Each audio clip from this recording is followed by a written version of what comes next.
Hey guys, Kenny B here. Cities and suburbs. It is June 14th, 2026. Thanks for checking out the video.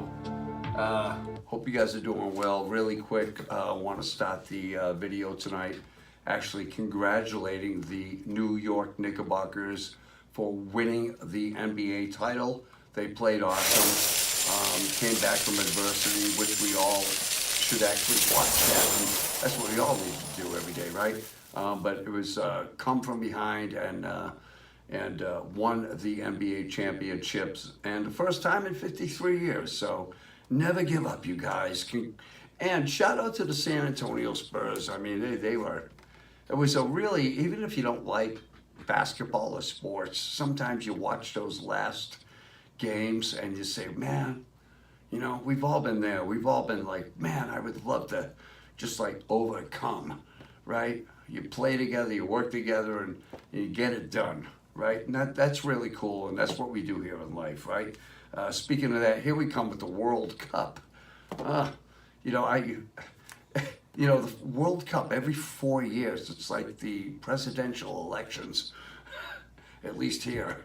And you got teams, but Germany playing Haiti and Scotland playing, you know, Brazil, and it's just I don't know who gets this bracket going. But what I will say is that it's a money-making machine, but not for everybody. Again, a lot of the hotels, particularly west of the Boston area, are not faring particularly well. They were anticipating a lot of revenue and a lot of the teams actually staying in this area, but is what it is, right?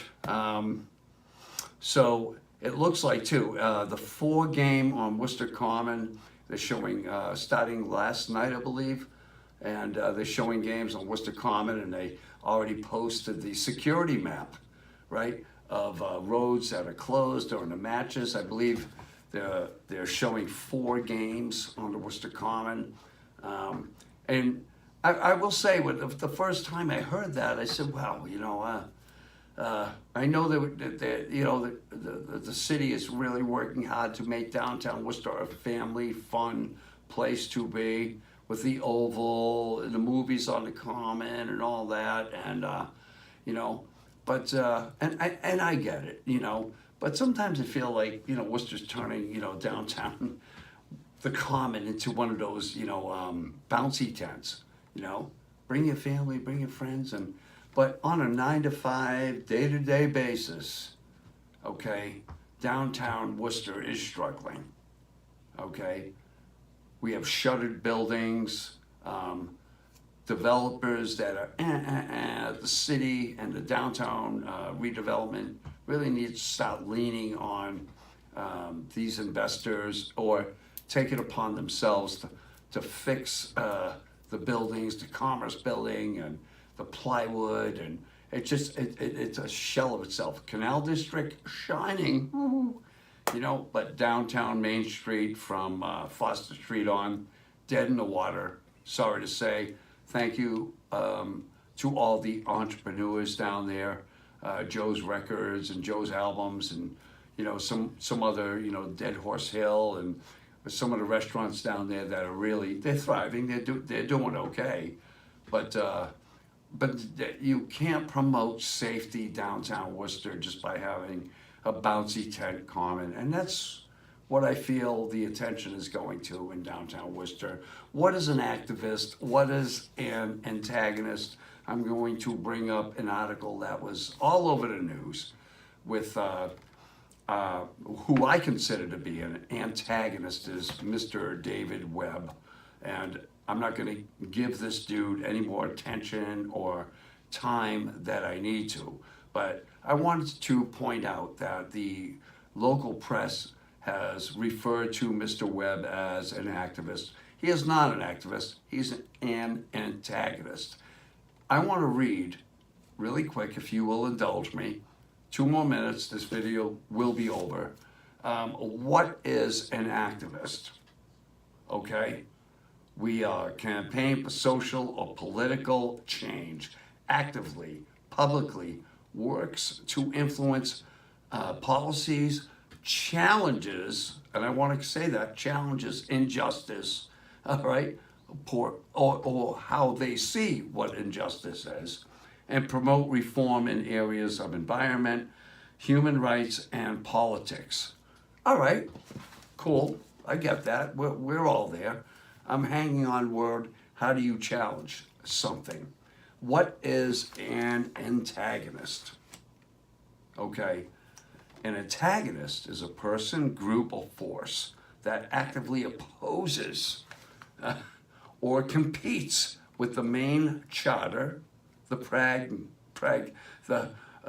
pragnostic, okay? I'm sorry if I said that wrong. Often considered the villain, they exist to create conflict, build tension, and drive the story forward. Now, in both instances, you can drive the story forward, but how do you want to challenge, okay? And how do you want to create conflict? Now, when Mr. Webb was arrested the other day, he did not have 100 people behind him, okay? He did not. They did not, okay? It was not a movement. It was a singular outcry from a beef that this particular individual has with the city manager. Okay, now this all started last year. This is why we have a new city council, by the way. We had to hit the reset button, and I'm not saying it's a better council. Okay, I'm not saying it's a worse council. It's a council, all right. But you know, waving fire in my face and telling me that I'm wrong and doing that doesn't get my attention. That makes me defensive, okay?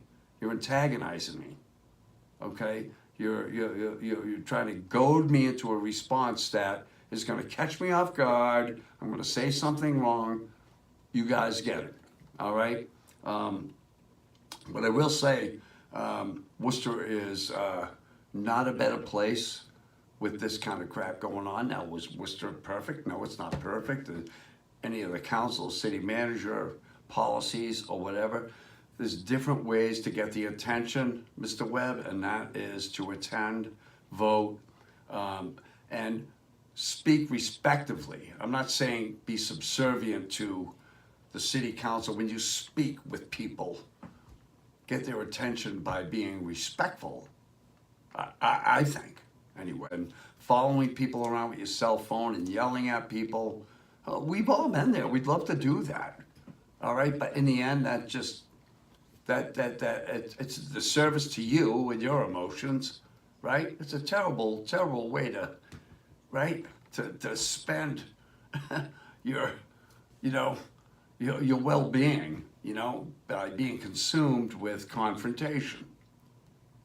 And I, for one, I don't dig it. But so let's go back, recap. Thank you to the Knicks. We have the Carolina Hurricanes tonight versus the Vegas Knights, which of course I'll go with the Carolina Hurricanes, only in that they were the original Hartford Whalers, and so on and so on. But what do you guys think about the Common hosting these soccer games and then having to put all the security measures in place, because we know what can happen at soccer, right?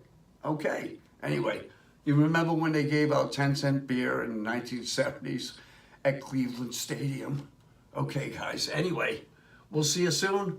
Take care. And Kenny B signing out. Thanks.